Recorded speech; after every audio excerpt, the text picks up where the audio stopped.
inner critic, constructive criticism, inner critic to inner coach. So we probably had enough of criticism growing up, being children, being employees, being in relationship. And for the past couple of years, I've had enough of criticism going around on politics and healthcare and all that. But besides that criticism, one of the worst critic that we have is the inner critic. Well, we all have the inner critic. Everybody has it. Is that voice inside our head that complains and beats us down when we make a mistake or we fail in some sort of way. And that voice inside our head says, you're a failure, you can't do anything right, you're a loser, and so on. And this inner critic is taught to be there to help us, which it is, but then it takes different dimensions.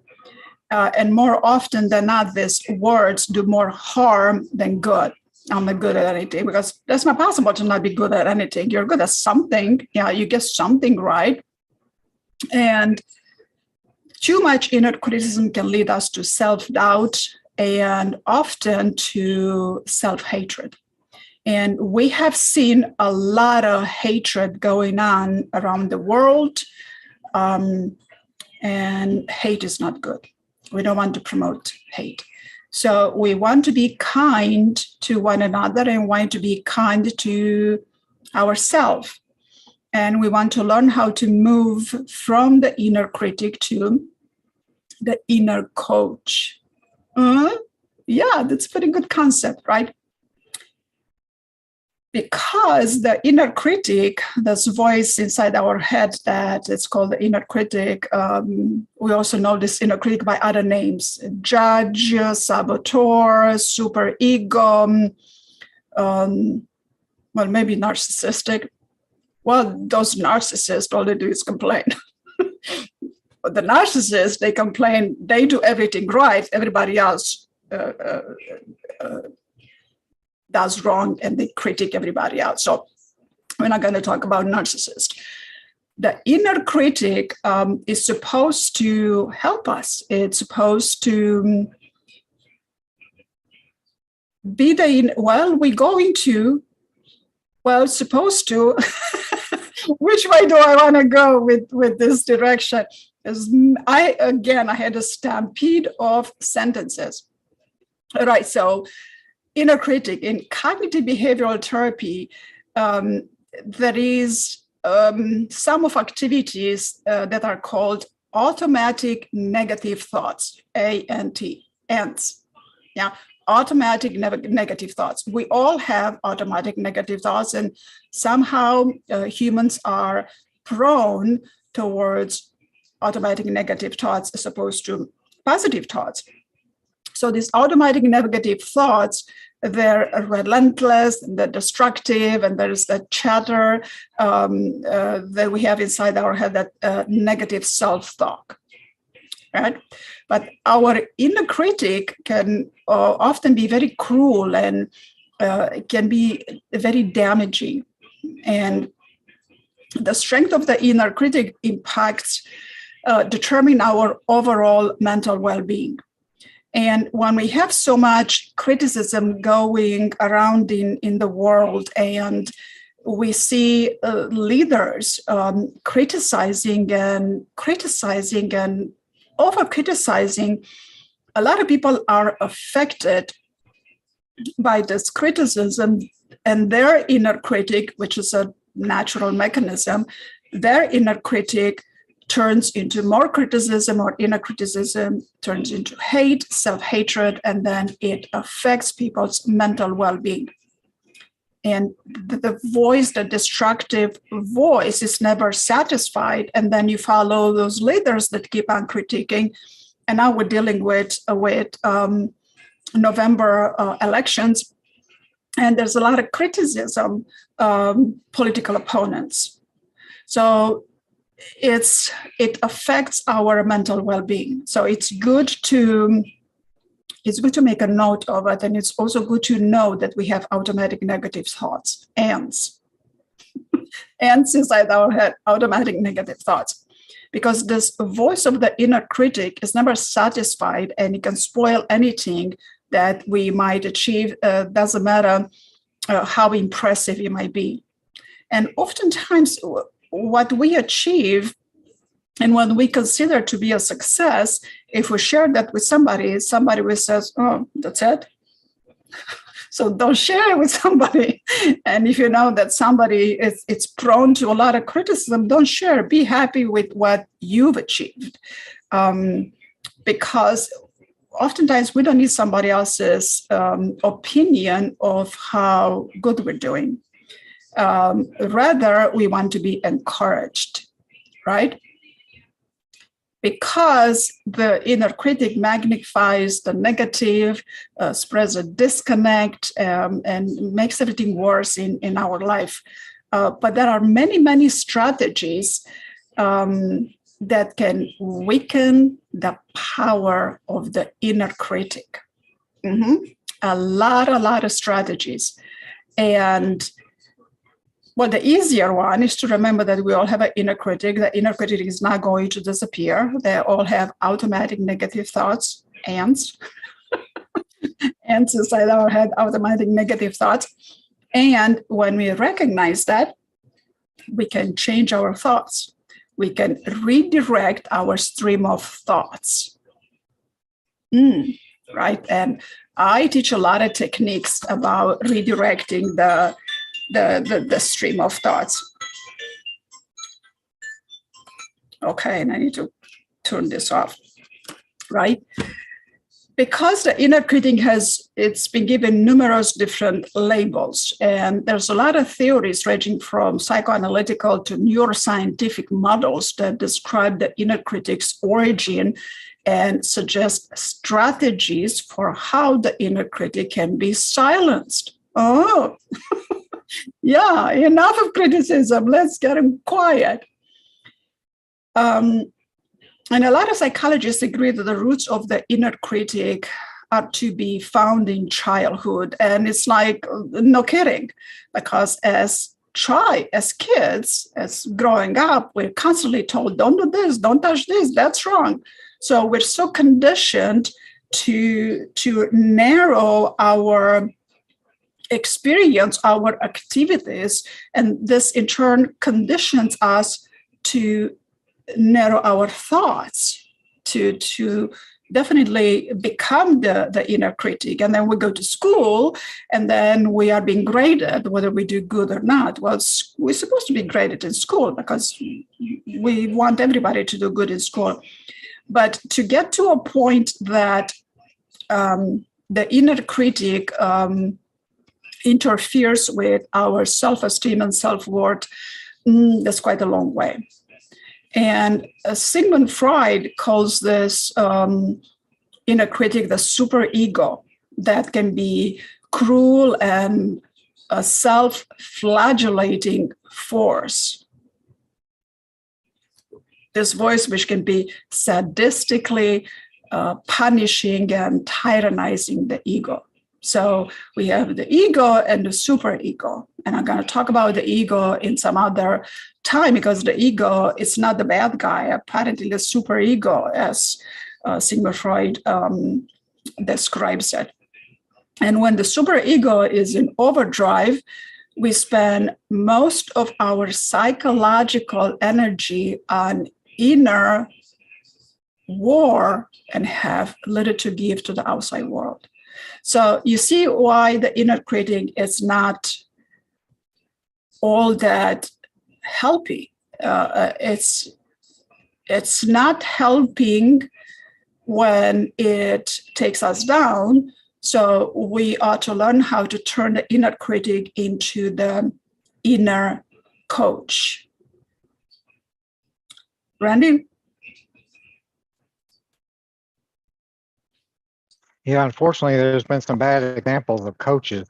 We'll have to think of some good examples of sometime. The lag in my my feed. I'm sorry about that. So, I think the question is what makes a coach a good coach? What what do people respond to? Oh, yourself? You're right. Yeah, I mean, that's true. Yeah, a good coach. And what are the qualities of it? Because when we think of coach, we think of sports, right? I mean, that's the first thing that I think of, at least. We think of people that coach people in sports. And just in the recent past, there's been a lot of horrible um, examples of horrible coaching. And I don't mean coaches that lose, I mean coaches that abuse, that criticize, that berate their players into winning. There's um, yeah, I mean, where it's winning at all costs, cheating, that kind of thing. So, what makes a good coach? What are the qualities? If we're going to change inner critic into inner coach, what we looking stage two that make that? But if the inner critic says, this is not good, you can do better, you're not trying hard enough, and um, you're not doing enough, you're being lazy, blah, blah, blah, you're being greedy, you're being selfish, uh, you're for men, it's you're not man enough is a big one. Um, you're not man enough to do that. What replaces those kind of those kind of thoughts? And those are very conscious thoughts. Automatic negative thought and is not unconscious thought. Unconscious thought are unconscious. We're unaware of them. Automatic negative thoughts are much more conscious. They happen so quickly and automatically that we're unaware of them. But talking to somebody like Carmen or a therapist can help identify what those thoughts are. And yeah, I guess some of them probably are unconscious, I guess. I don't know. I don't know if there's a real hard line, but an example would be uh, an automatic negative thought would be, this will never work. I never achieve anything. Things always go wrong with me. Um, things, excuse me, things never go right. Nobody ever takes me seriously. Um, my partner ignores me all the time. My partner doesn't love me because I'm not lovable. Um,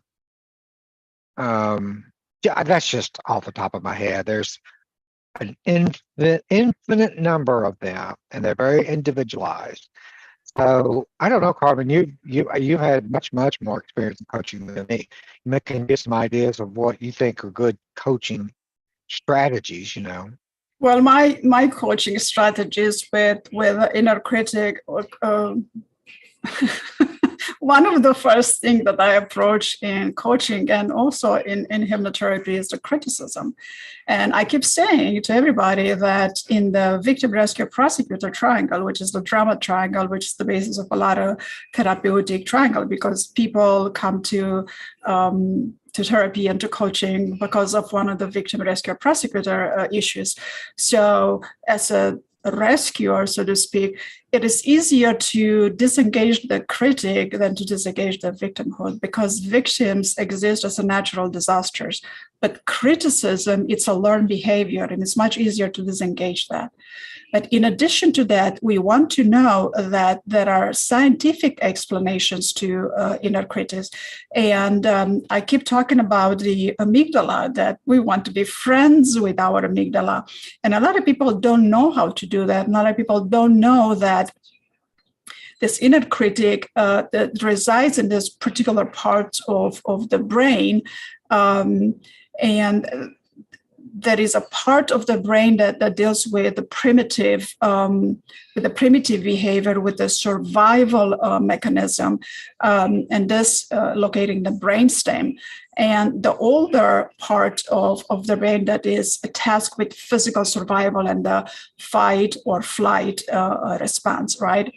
And this part of our brain is highly attuned to danger, and so is the amygdala. And if we don't have the amygdala functioning properly, or if we have damages done to this part of the brain, then we cannot defend ourselves, and we don't want that, right? But to be hyper vigilant and to be critical all the time, it's also not helpful either. And the sad part is that we've engaged in criticism, and we've been criticized so much over time. And mostly the way we relate in relationship, one of the first things we do is criticize that the other is not doing something right, because we are affected negatively, instead of communicating to the other what are they doing right and how we like to be treated. But the other sad part is that we don't know what we want. Yeah, and this is where positive psychology coaching comes in, the kind of coaching that I do. I take people through values, to beliefs, to strengths, to weaknesses, and then with Romanians, I have to approach things a bit differently, because the Romanians my age, right? The millennials are a little different. But criticism is such part of the Romanian culture. It's like it breathes in your skin. It's not just in your brain and your mental. It breathes to your skin. So there's a lot of extra work that they have to do with Romanians to disengage the criticism, because that's all we have. When I grew up, I've never heard of something of encouragement, or not necessarily praise, but to say to someone, "Oh, that's good, I like that," "Oh, you did good here, let's do more of this." I don't remember, unless I was in school and I got a good grade, and then I knew I did good. But outside of school, when I didn't get a good grade, somebody got upset with me, I figured that I've done something that wasn't to their expectation. But then oftentimes I would behave appropriately. I was a good kid. It's just I was good and quiet more rather than nerdy. Then they would still get upset. And then it made me wonder what they do wrong. So, but somehow I've been blessed to know that I behaved well throughout my life. And I've always had confidence that I'm doing the right thing and I'm doing it correctly. And I made mistakes like everybody, especially a kid, right? But I always had this confidence that I know that I'm doing it the right way, right? So other people are not built like that. Maybe there is a little bit of, I don't know how to say it. Maybe I'm a little gifted with this and other people are not.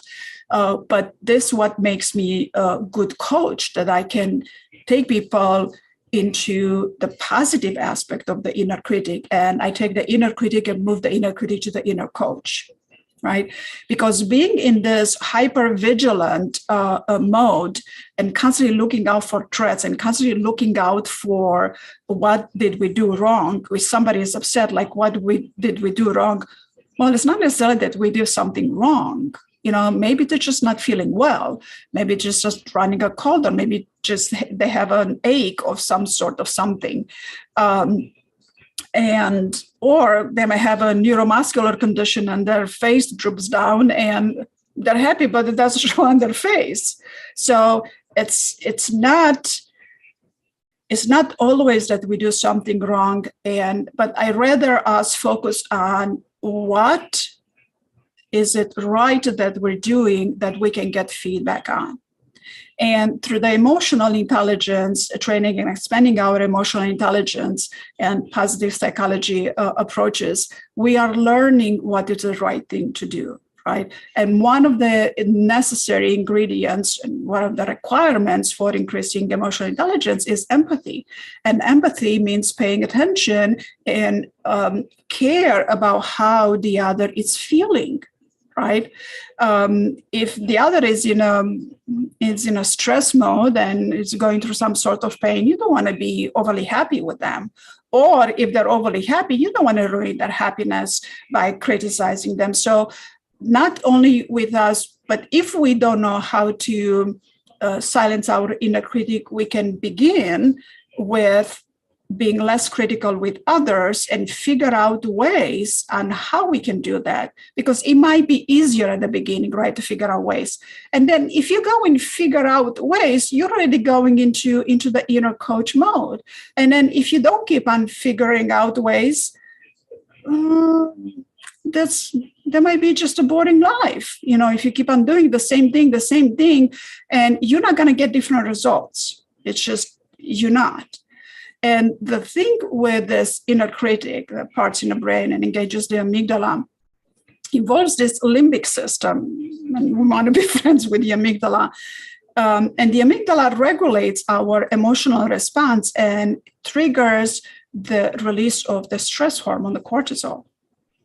And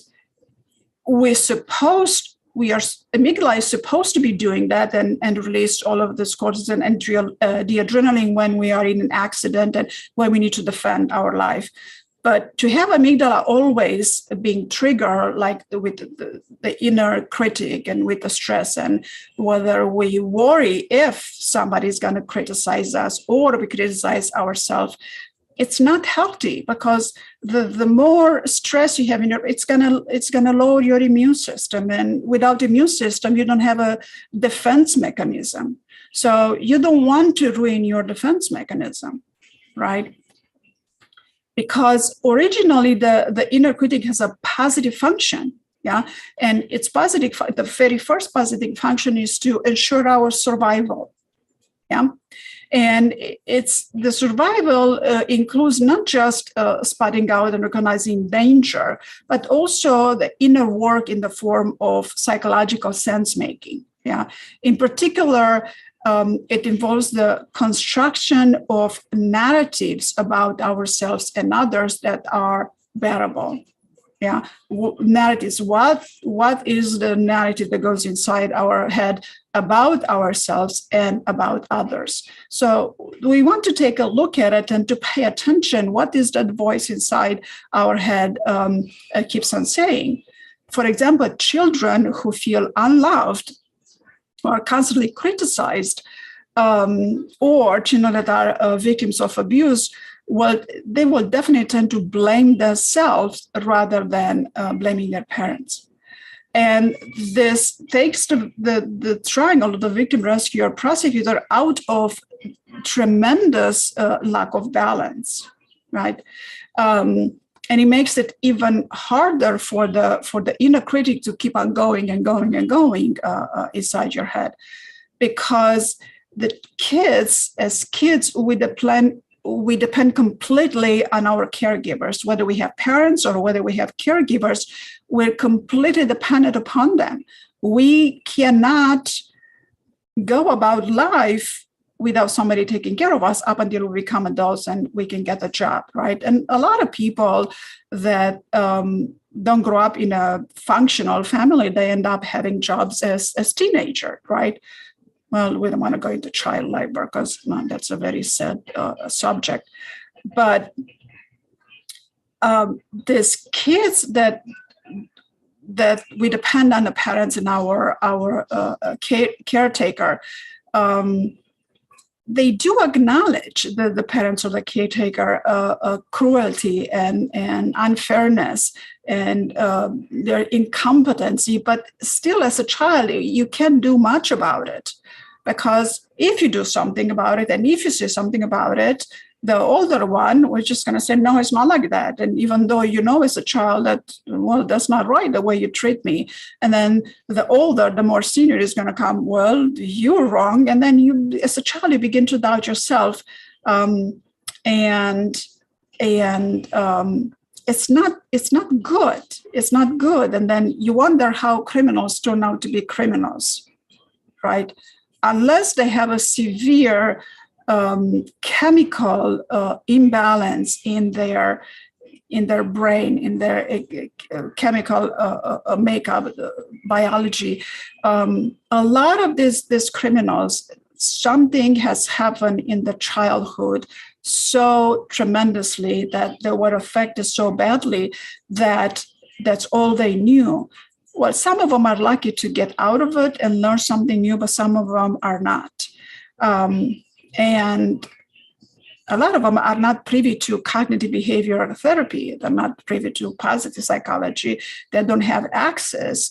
Well, some of them, they might have access to the licensed clinical social worker, but a clinical social worker doesn't go into the depth of cognitive behavioral therapy and emotional intelligence and positive psychology and coaching, all that, right? So reducing the outward production of automatic negative thoughts is a must in order for us to reduce that inner critic and to move the inner critic from the inner critic to inner coach. Because we want to have this, because the inner coach is full of wisdom and the inner coach knows it all and knows it all for you. So it's not like we take the inner coach and we tell others what to do unless they're asking for advice. Right? So, yeah, Randy? There are, in the cognitive behavioral world, there are lots and lots of different techniques for everything. It's very, very well studied and it's been around for 30, 40 years. But one of the things that, and this is really from another thing that is like cognitive behavior therapy. One of the ways is to identify those kind of negative thoughts that can plague us is to look at what we're thinking. And if we use certain words in our thinking automatically, then it could be an automatic negative thought and it could be a self-criticism. And those words typically are should, ought to, must, and have to. Should, ought to, must, and have to. I should blank, blank, blank, blank. I must blank, blank, blank. Well, I ought to, well, I have to do this.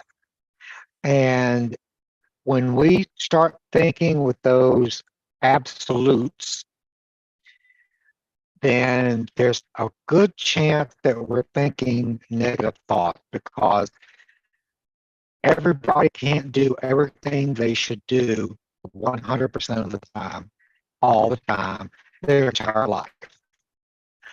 So there are times we do things that we shouldn't do, or that we ought not to do, and that we don't do things that we have to do, or that we should be doing.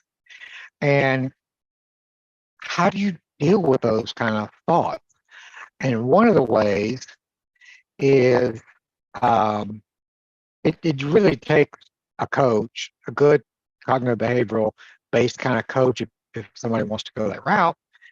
But it takes identifying, and all this is on the internet. All this stuff is very, very in 100,000 different places on every site for cognitive behavioral.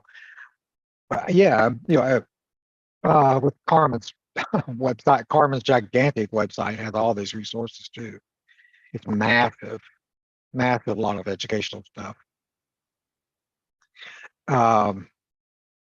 And so, for instance, it's called disputing the ants.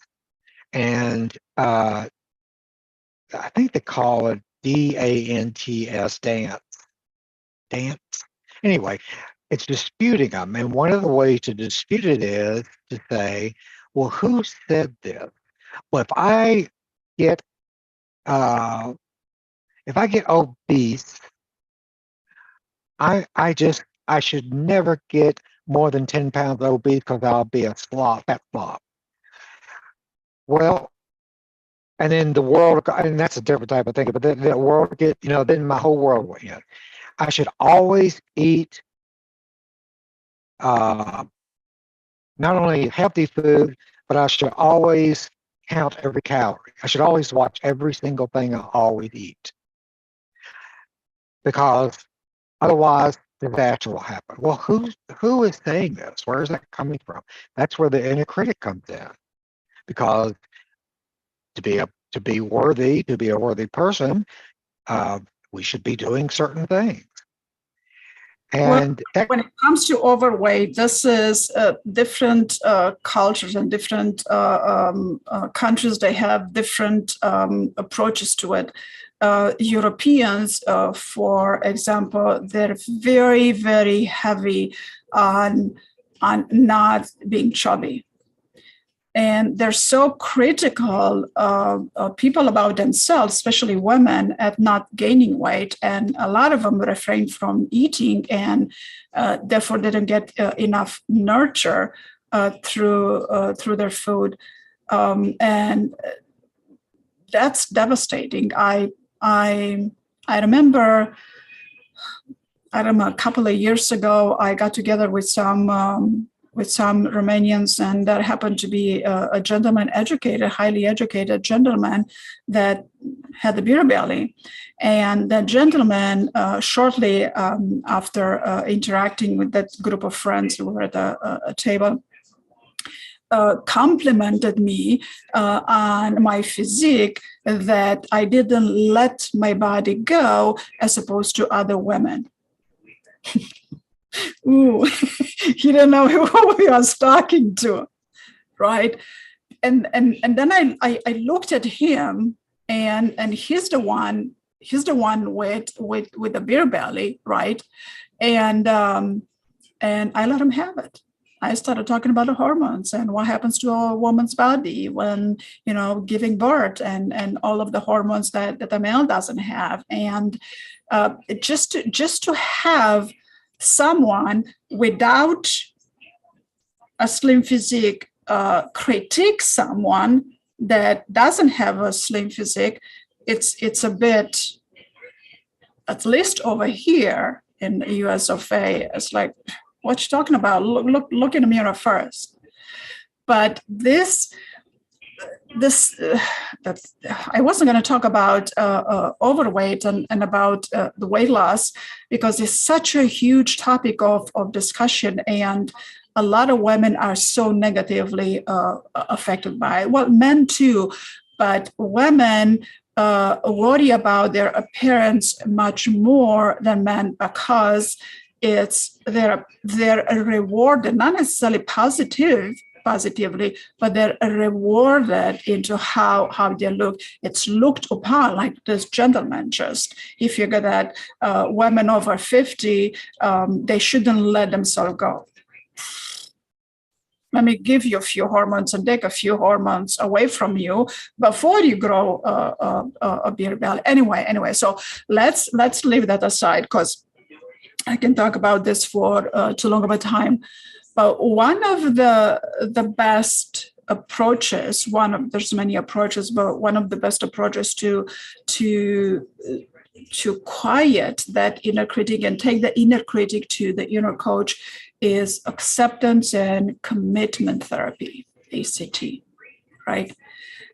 This is a very different approach, the acceptance and commitment therapy, because it focuses not so much on changing the negative cognition and beliefs, not as much change, because people are reluctant to change, right? Instead, it recommends that we accept those critiques, those negatives, and try to let them go, right? I keep saying, you have an emotion you don't like, acknowledge, accept it, and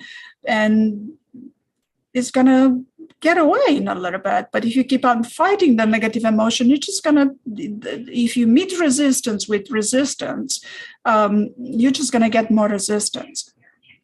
And acceptance and commitment therapy is also this approach disempower the inner critic and begins to accept that we have a certain amount of control over our thoughts and the feelings that we would like to think. So you're lucky. You're lucky to be aware that one of my specialties, thought, feelings, practices. And fearfulness is something that I coined a few years ago, and very few people know about it. And mindfulness, it teaches you how to be aware of your thoughts and how to accept and be in a moment, which is, acceptance therapy. It's good. But with fearfulness, with thought feeling practices, eventually you'll learn how to manage this emotion, but then you learn how to feel a feeling by choice. I mean, that is a tremendous skill. It's such a rewarding skill to acquire. I mean, your whole life changes all of a sudden. It's not like the inner critic will disappear, because the inner critic is going to turn into an inner coach. By now, we know what's right and what's wrong, right? And instead of beating ourselves up, we can make commitments that this is what I need to do to get there. And these are the steps that need to be taken. And this is the goals that I want to achieve. And hopefully we're going to set those goals as SMART goals. Yeah? And goals that are achievable, right? It's like losing weight is not always achievable by everyone, especially women that have children. Their metabolism has been just thrown off so badly, right? And not for every woman. So not every woman is supposed to be skinny, even if they were skinny before childbirth, right? So accepting it and do everything that you ought to do and know that you're doing it right, and you're doing it a healthy way, that's definitely going to go a long way. But to have a bunch of practices or thought feeling practices that are going to take you from inner critic to inner coach is completely priceless. Absolutely, completely priceless. So these thought feeling practices are not only going to have you observe and label this inner critic, and recognizing when the inner critic and speaking out, but it's going to provide you with methodologies that work for you in a way that's good for you, to help you shape your emotions. Yeah, not just manage, but shape, because you can take an emotion and you can transform it. Yeah, because when we have an emotion, we have a thought. And then when we begin to work with that, we transform it into a feeling. A feeling is always accompanied by a thought, therefore, thought feeling practices, right? And when you take that emotion and turn it into a feeling with the use of the thoughts, then you're not going to have that emotion, right? So you take the inner critic and turn it into an inner coach. And there's many different approaches, like acceptance and commitment therapy is definitely one of them. But these thought feeling practices, they're going to take you quicker. They're going to take you there much, much quicker. And no experience is required, just commitment. Commitment that, yes, I'm willing to do this. I'm willing to learn. I'm willing to spend an hour a week to transform my inner critic into my inner coach, because it is transformable, and it's rather easy to transform it as long as you are willing to. Randy? Yeah, and if a person's having trouble doing that, or it sounds like gobbledygook or psychobabble, as they used to call it. If a person's having trouble doing that, that's a good time to see a hypnotist, because there are sometimes there are some conflicting issues that are subconscious that can make it harder for us to change. For instance, uh, sometimes our subconscious can have the mistaken belief that it's loyal um, to have positive self-esteem. It's loyal to have positive thoughts about yourself. It's loyal to who? Well, out. It's such a bad audio connection on your part, so I'm just gonna take over. Okay. Then we'll check your connection again. Just don't hold your thoughts and don't forget what you were gonna say. The inner critic also has a devastating role when it comes to anxiety, because the inner critic has the power to make us feel constantly anxious, constantly. And then you go into anxiety disorders. Being hypervigilant, it directs you to the point of danger, which is both physical and psychological. It damages your physical and psychological health. And people might begin to catastrophize, to split, to exaggerate, to magnify the bad and minimize the good in their life. And a lot of people might engage even in paranoia, attributing bad motives to other people's words and action. So it's very important for us to begin to acknowledge the good in our life, not just focus on the criticism. The criticism, we want to turn the inner critic into the inner coach. Because living in a constant expectation of punishment and falling from grace and fixating on signs of lost love and affection in our interaction with others, it's just going to cause a lot of anxiety, and it can lead us to anxiety disorders. Because if we're hypersensitively attuned to danger signals, we have a relentlessness to focus on what could go wrong. And this is what happens in anxiety disorder. Like, this is what's going to go wrong. And it's always something going to go wrong. And they keep on looking.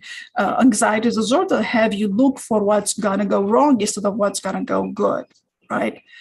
So there's a lot of studies that have investigated the links between the anxiety disorder and a stronger inner critical voices. So it's not that difficult. It takes a little bit of time. It's not that difficult, but we can definitely transform the inner critic into the inner coach, and have the inner coach guide us towards seeing what's good in life, appreciating people for what they have to offer, instead of constantly seeing faults in people and what is it they don't have. Well, we're not going to have everything. Everybody's unique in their own way. And looking for what's good in life and looking for the healthy way to approach things is going to be much more fulfilling and much more fruitful. Because right and wrong begins to be subjective, depending upon a different type of religion and depending upon different environments and different cultures. So the same right and wrong doesn't apply to different type of cultures. But healthy is healthy, right? So if we take the healthy approach to life, we can do no wrong. Randy? Okay, you got to turn your audio on, and it's okay if your audio is not working. I'll keep on talking. And why do we want to silence the inner critic? We want to silence the inner critic, and some of the way to silence the inner critic, well, first of all, is the ACT approach, acceptance and commitment therapy. And this is one of the most powerful way to learning to disempower the inner critic, to adopt this acceptance and commitment. You accept you have an inner critic, and you commit to transform the inner critic to your inner coach. And of course, it's more complex than that, but I'm not going to cover the whole acceptance commitment therapy right now. And then in number 2, we take the positive intelligent approach, because the positive intelligent approach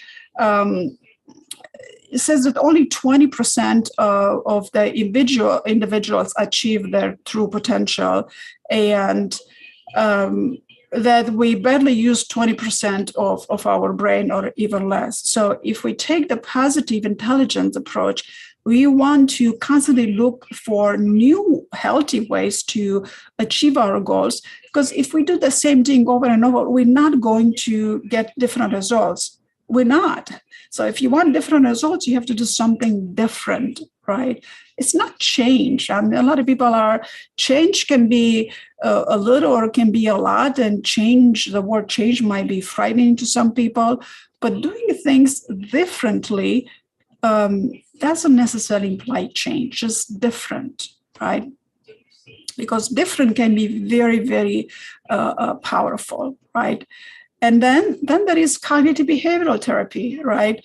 We engage in cognition. We look at what we do. We look at strengths and values and behavior and patterns, and the behavior, the things that we do, the thoughts that we think, the feelings that we have, and this cognitive behavior approach.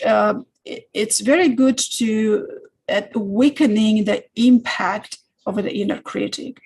And this method is based on the idea that the inner critic is not logical, and that it produces irrational negative interpretation and assessment of ourselves and others. So cognitive behavioral therapy is going to help us lessen the irrational negative interpretation and move into a more factual base, into a healthy approach of factual base. And of course, this at the same time involves acceptance and commitment. It's all weaved together with a cognitive behavior. But then the easiest way to quiet your inner critic is to befriend your inner critic. So I've been saying we want to be friends with the amygdala. So yeah, but now that we have an inner critic, let's become friends with our inner critic. Yeah. So how do you treat your friends? Well, the good friends. Yeah, not the friends that you're criticizing, but the friends that you like, and the friends that empower you and help you achieve your goals and uplift you and all that. So you want to befriend your inner critic, and there's many exercises that I can provide in befriending your inner critic, and they're quite playful. And for example, we can think of a situation when we're judging, we're in a mindset of judging ourselves, judging others quite harshly. And after we completing some of the exercises, we can establish a pattern. And then once you are aware of this pattern, you can go, oh, I don't have to do all of this. Well, no. And then you become friends with your inner critic. And once you become friends with your inner critic, you also realize that the inner critic has a job description. Yeah. And the job description of the inner critic is to coach you towards your achievable outcome. So let's befriend the inner critic, and let's transform the inner critic into the inner coach. So achievable outcome, what is it you want to achieve, and how quick do you want to achieve it? Randy, how's your audio? Yeah, can you hear? Can you hear? Yes, go ahead. Oh, good. It's a miracle. What I was saying was that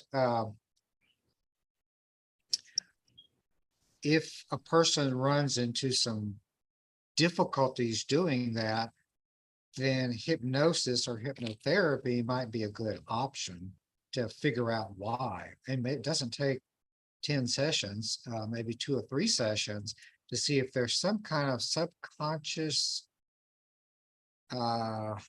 conflict that's keeping a person stuck in a certain place. And it could be anything, but it's a good way when people try to change and try to make their lives better, or try to change some aspect of their thinking or their feelings, and they run into difficulties and find it hard. They can't keep the charts. They can't do the exercises. Or they don't do the exercises. They forget about homework that they're supposed to be doing, that or that would help if their coach gives them homework, and then, oh, I forgot.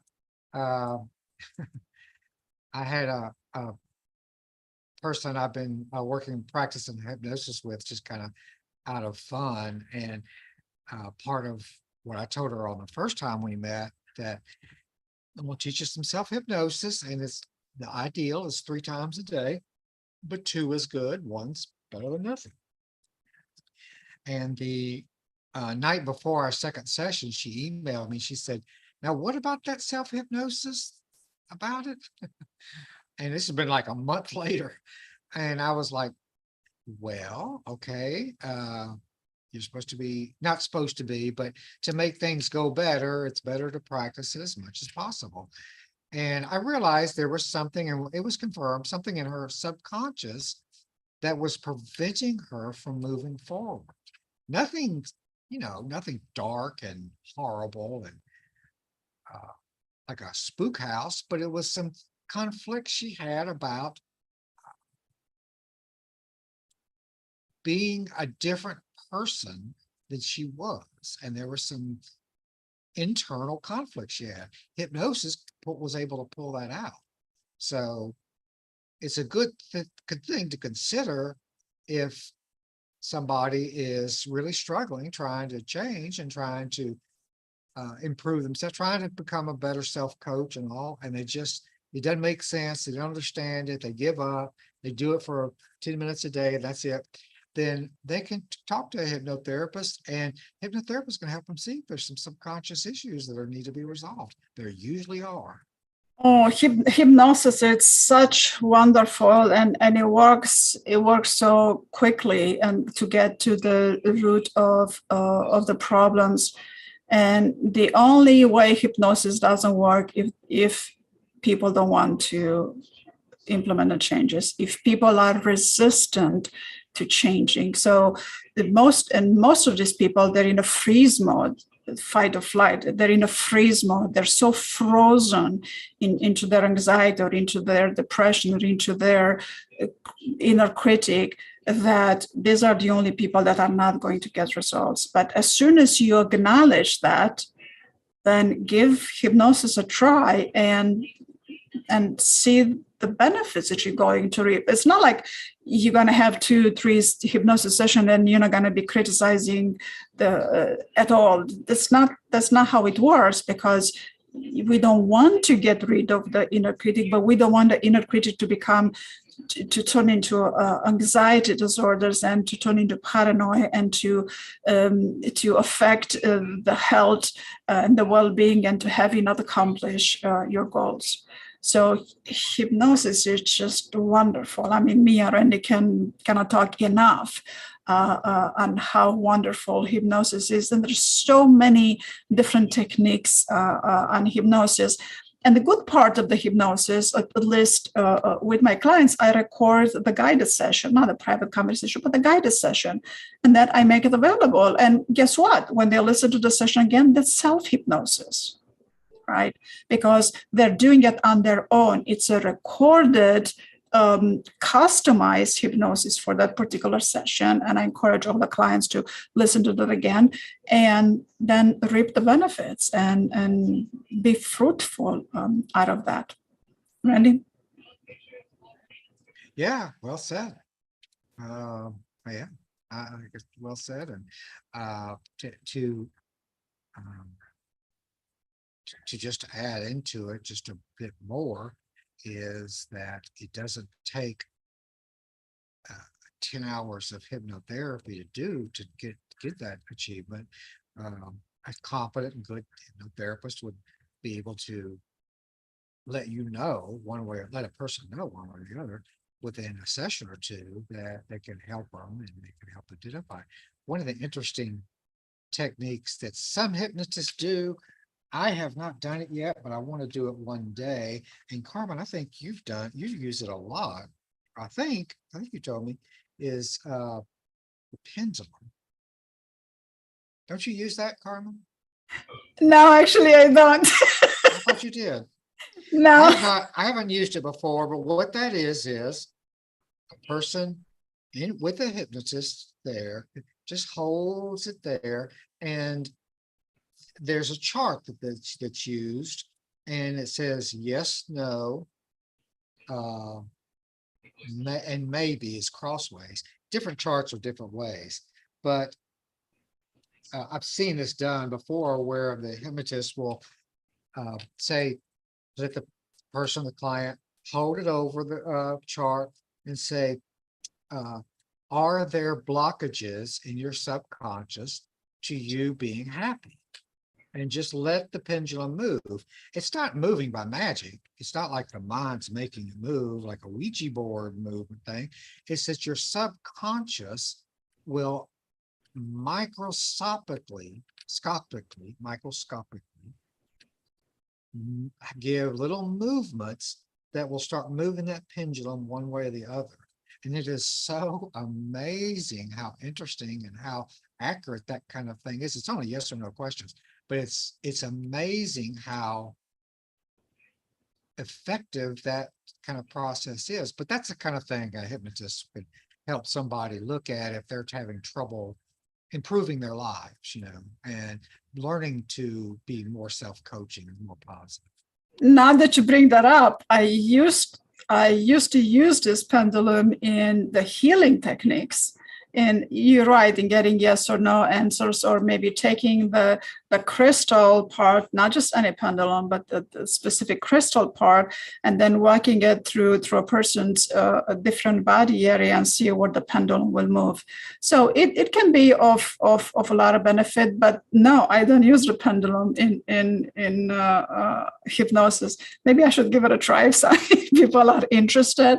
But I understand why a pendulum used to be used, and a lot of people use it in hypnosis because it tires the muscle of the eyes and also provides a little bit of EMDR, and you want to get a decent desensitization, so then we have access to the subconscious so we can do the therapy that is needed.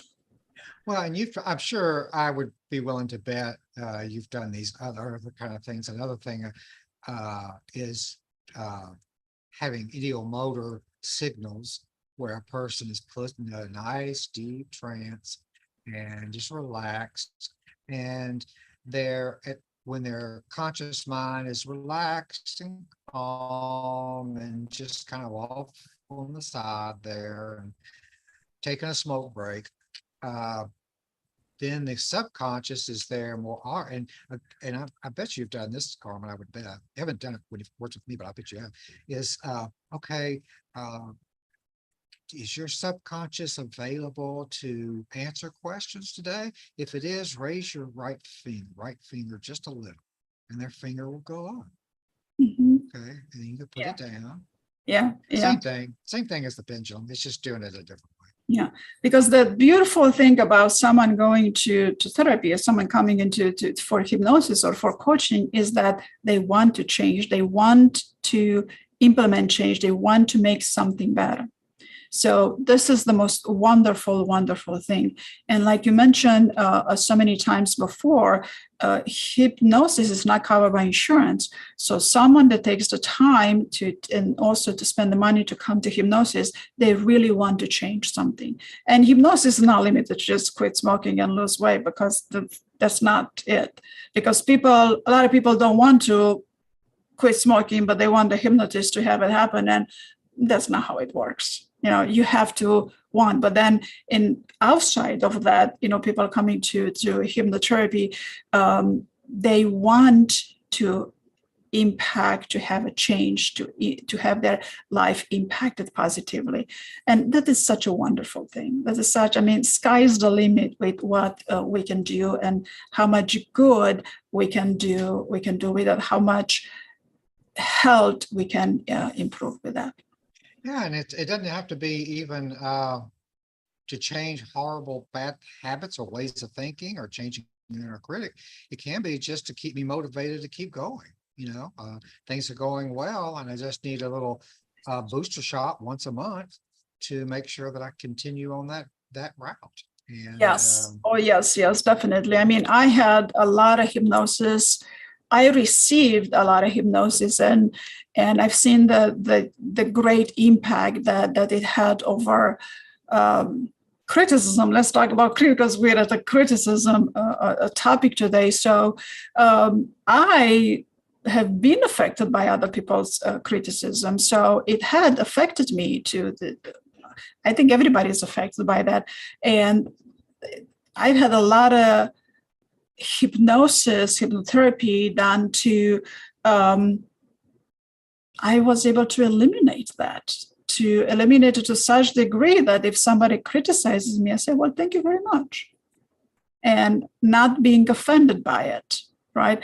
I'm probably going to have an emotion. It's like, oh, okay, again, probably going to have an emotion, but then the emotion is not going to turn into more of inner critic and other negative thoughts. Just because, well, okay, so take that information, it's feedback, and see if something can be done about it, and do something if something can be done about it. But if somebody that is a constant criticizer is going to criticize me, and just say, okay, thank you very much.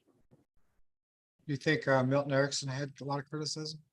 Or do you think he did with it? He was a master. He was a master of getting to the root of the problem really, really quick. And he knew how to work the amygdala in a way that it was good for the client. And he knew, he was a psychiatrist. He knew how the brain works. He knew how emotions impact. He knew all of the imprints from the childhood that affects. Like he was Erickson, he was stricken with polio, and he was paralyzed for how long? And he used his thoughts and his feelings to come out of it, and he was able to walk again. So now that's quite extraordinary to be lying there in bed as a teenager, and then use your thoughts and your feelings and the memories of you walking before to heal yourself. So because he understood this so deeply to such a large degree, he was able to impact so many other people, going straight to the root of the problems. And oftentimes he insulted. But you know what? He got results. Remember the story of the physician that went to the king, that the king figured he's superior, and then the physician was supposed to treat the king because the king is the king, and then the physician, he was a smart individual, kind of like Erickson, right? And quickly, he got the king to run around, and all of a sudden the king was a paralyzed. Like, oh wow, right? So you just go straight to how the body has an automatism to it, right? So if you use that in a therapeutic way, sky's the limit. Oh yeah, there was that story that my mentor Chloe Madonna said in her book. I think we talked about this, but where she had gone to him, Milton Erickson knew her husband to be, Jay Haley, knew both of them, and she asked him what she thought about her and Jay Haley marrying, or something, or seeing each other, since he knew Jay Haley, he responded, well, and this is in her book, Jay Haley is a leader and you're a follower, so y'all should work out together well, or you should both work out. And it just pissed her off, just like you said. He just pissed her off, and she attributes a lot of her drive in her profession, not a lot, but she attributes some of her drive to that incident where she was not going to come across as a leader, a follower to anyone. So it's very interesting. Yes, She left really angry. Yeah, well, yeah, because she wasn't a follower. So he knew how to instigate this in her. And this is how children do very good in school. Like, do you want to have a low grade? Do you want to have a good grade? So that's motivation. It's right there at that motivation. So yeah, she went on to achieve greatness.